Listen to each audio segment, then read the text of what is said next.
chers camarades, autant dire qu'après cette intervention brillantissime qui redonne confiance et espoir, la tâche pour moi n'est pas aisée. Je vais redescendre sur un sujet très local, mais qui illustre bien, me semble-t-il, les méfaits du libéralisme et les méfaits de la casse de notre entreprise qu'est la SNCF. Je voudrais donc vous apporter un témoignage concernant la lutte des cheminots des ateliers du Mans contre un projet de fermeture annoncé dès le mois d'octobre 2008. Une fermeture prévue pour 2013, prévoyant la disparition de 300 emplois de cheminots et de 16 salariés d'une société de nettoyage et de manutention, avec des impacts aussi pour le personnel du CE. Ainsi, la direction entendait sacrifier un pan entier de notre histoire avec la fermeture de ces ateliers créés en 1913. Cette annonce a provoqué un émoi allant bien au-delà des seuls cheminots, car les ateliers du Mans ont depuis longtemps joué un rôle important dans le développement économique de la ville du Mans.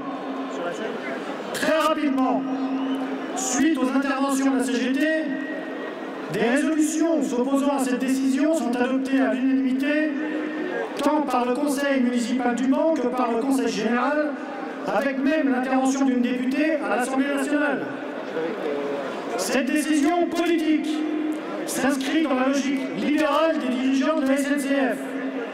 Une logique qui a pour but de rationaliser les coûts de production du domaine matériel en saturant à outrance les gros établissements au détriment d'autres dont elle entend se séparer. Tout cela, bien sûr, dans une perspective de libéralisation du transport régional et des trains d'équilibre du territoire que le gouvernement entend accélérer. C'est au nom de cette logique strictement financière que la direction prévoit pour 2012 la suppression de 620 emplois au domaine matériel, qu'elle souhaite privatiser le centre essieu de Montigny-les-Metz, que des craintes existent concernant, là aussi, une éventuelle privatisation des ateliers de Dune à Dunkerque, qu'un projet de déménagement des ateliers de Rennes est en cours dans un endroit isolé et dépourvu d'embranchement ferroviaire, que les établissements de Périgueux et de Saintes sont prévus être fusionnés. Toutes ces réorganisations doivent être stoppées.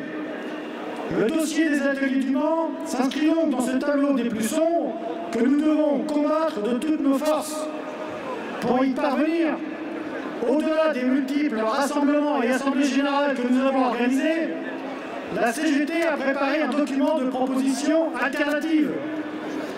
Nous avons mis en avant les atouts dont dispose le Mans avec son étoile ferroviaire qui permet de desservir 5 régions administratives, avec les performances et la réactivité de l'établissement démontrées à maintes reprises.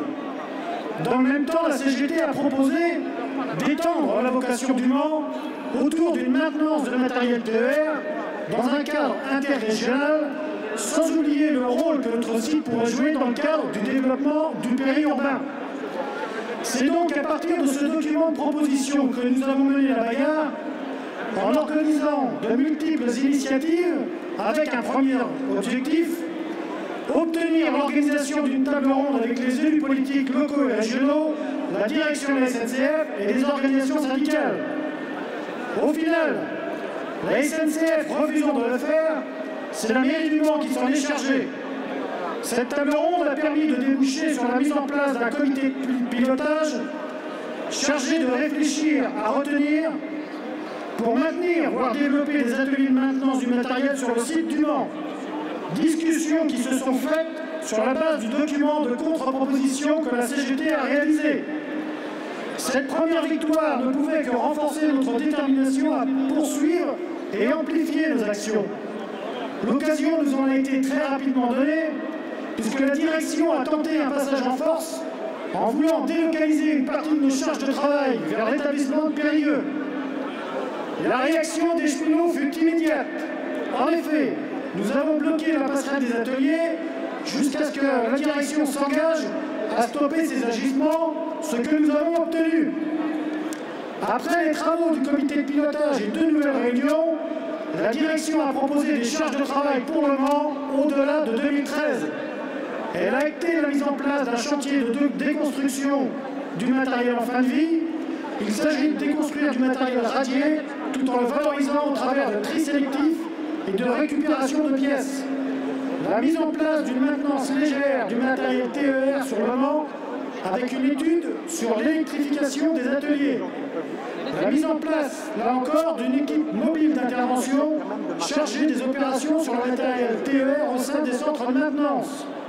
La CGT a toujours été contre cette dernière proposition qui dégrade sérieusement les conditions de vie des cheminots et qui joue contre l'emploi parce que ces équipes sont là pour pallier au manque d'effectifs dans les établissements du matériel. Bien qu'insuffisantes, ces propositions qui concernent une cinquantaine d'emplois démontrent que la lutte finit toujours par payer. N'oublions pas que d'une situation où à la fin 2013, les ateliers du Mans devaient être définitivement fermés, nous voici dans un contexte où ils seront encore ouverts au-delà de 2013 avec leur électrification à la clé. Alors, où en sommes-nous aujourd'hui? Le chantier démantèlement des engins en fin de vie se met peu à peu en place. Quant à la maintenance du matériel TER, l'étude de financement concernant l'électrification des ateliers est terminée et doit être discutée avec les élus politiques. Si l'arrivée des nouveaux chantiers s'effectue lentement, il en est autrement pour les pièces réparables du matériel. Charge de travail que la direction nous enlève pour les transférer dans d'autres établissements, alors que ceux-ci ne sont même pas prêts à les recevoir. Face à cela, et même si le contexte est difficile, nous poursuivons notre combat.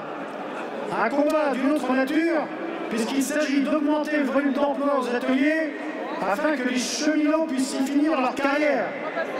Cette solution tout à fait réalisable permettrait d'éviter une mutation d'office comme cela a commencé depuis le début de la semaine avec le basculement de 6 cheminots des ateliers à la NPE de la SNCF. Je veux bien sûr parler de l'espace mobilité emploi. Pour terminer ce témoignage, je voudrais vous assurer de la détermination des cheminots des ateliers à poursuivre leur combat afin d'obtenir un véritable développement de leur site. Détermination aussi à s'inscrire dans la journée nationale de mobilisation des cheminots du matériel le 17 avril prochain. Détermination encore à faire en sorte que messieurs Pépi et Bulot respectent leurs engagements en venant au Mans rencontrer les cheminots. Détermination enfin à se saisir d'une éventuelle alternative politique pour remettre ce dossier avec encore plus de force sur la place publique afin que les élus qui nous ont toujours soutenus continuent de traduire leurs mots par des actes. Mesdames et messieurs, chers amis, chers camarades, si nous avons coutume de dire que les luttes qu'on perd sont celles qu'on n'amène pas, eh bien sachez que les cheminots des ateliers du Mans entendent bien mener leur lutte jusqu'au bout, c'est-à-dire jusqu'à l'obtention d'un véritable développement des ateliers dans l'intérêt des cheminots y travaillant et du service public SNCF.